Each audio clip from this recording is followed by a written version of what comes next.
Bonjour à tous et bienvenue sur la chaîne. Aujourd'hui, on plonge dans un sujet d'actualité. Les tensions frontalières entre le Cambodge et la Thaïlande en 2025.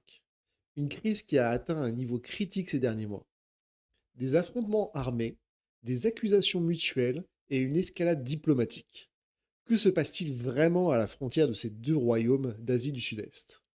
Restez avec moi pour décrypter les causes, les événements récents et les enjeux de ce conflit. Abonnez-vous et activez la cloche pour ne rien manquer. Pour comprendre ce conflit, il faut remonter à ses racines. Tout commence avec des différends territoriaux hérités de l'époque coloniale.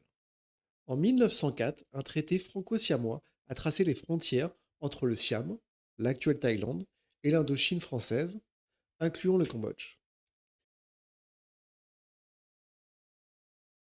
Mais ce tracé était flou, laissant des zones grises, notamment autour du temple de Preah Vihear.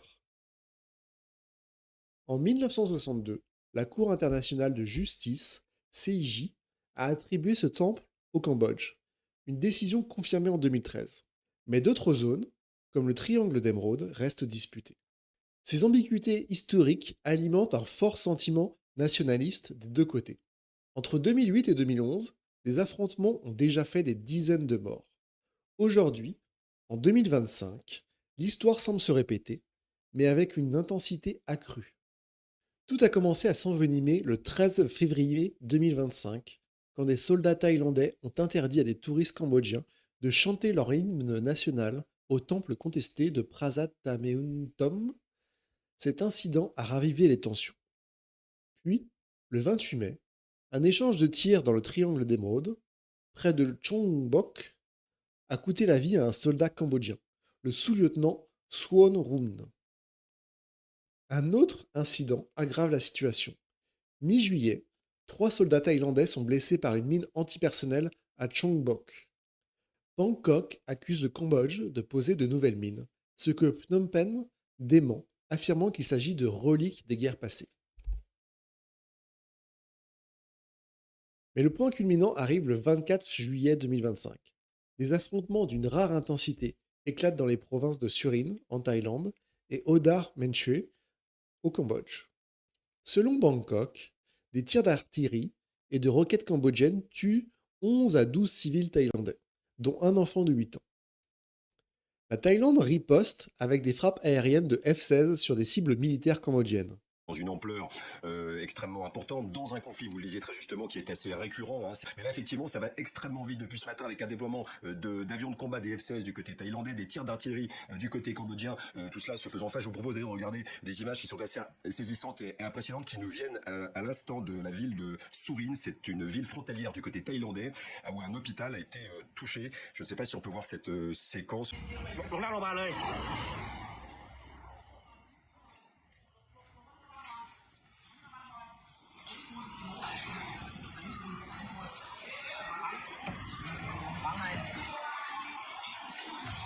Alors là, on est dans l'hôpital de Surin, c'est l'hôpital provincial.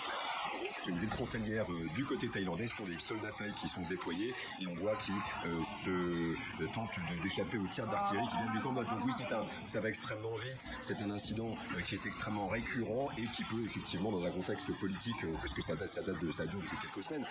Les deux pays s'accusent mutuellement d'avoir tiré en premier. Inside has deployed heavy weapons such as BM-21 multiple rocket launchers and 122mm artillery, causing damage to Thai civilian homes and public facilities along the border. L'armée thaïlandaise a violé l'intégrité territoriale du Cambodge en lançant une attaque armée sur les forces cambodgiennes stationnées. En guise de réponse, les forces armées cambodgiennes ont exercé leur droit légitime à l'autodéfense en pleine conformité avec le droit international pour repousser l'incursion thaïlandaise. Les affrontements du 24 juillet 2025 ont provoqué une onde de choc diplomatique. Le Cambodge a rétrogradé ses relations avec la Thaïlande au plus bas niveau et suspendu l'importation de produits thaïlandais, tandis que Bangkok a expulsé l'ambassadeur cambodgien et rappelé le sien de Phnom Penh. Le premier ministre cambodgien, Hun Manet, a dénoncé une agression militaire délibérée de la Thaïlande et a appelé à une réunion d'urgence du Conseil de sécurité de l'ONU pour condamner les attaques thaïlandaises, qu'il qualifie de non provoquées. La communauté internationale a réagi rapidement. La Chine, un acteur majeur dans la région, a appelé à la retenue et proposé de jouer un rôle de médiateur pour résoudre le conflit par un dialogue amical. 我们对当前事态发展深感担忧，希望双方通过对话协商，妥善解决问题。 Pékin a également déconseillé à ses ressortissants de voyager dans les zones frontalières, soulignant la détérioration de la sécurité. La France a exprimé sa vive préoccupation face aux affrontements meurtriers, présentant ses condoléances aux familles de victimes et appelant les deux pays à privilégier le dialogue pour éviter une escalade. La Malaisie, qui préside l'ASEAN en 2025, a exhorté le Cambodge et la Thaïlande à faire preuve de retenue et à résoudre leurs différends par des négociations bilatérales, conformément aux principes de l'ASEAN, visant à éviter les conflits entre ses membres. D'autres membres de cette organisation, comme l'Indonésie, surveillent la situation de près, craignant une déstabilisation régionale. Le Premier ministre thaïlandais, par intérim, a insisté sur une gestion prudente de la crise, affirmant que la Thaïlande agirait conformément au droit international. Cependant, la Thaïlande rejette l'intervention de la Cour internationale de justice, préférant des mécanismes bilatéraux comme le comité conjoint créé en 2020.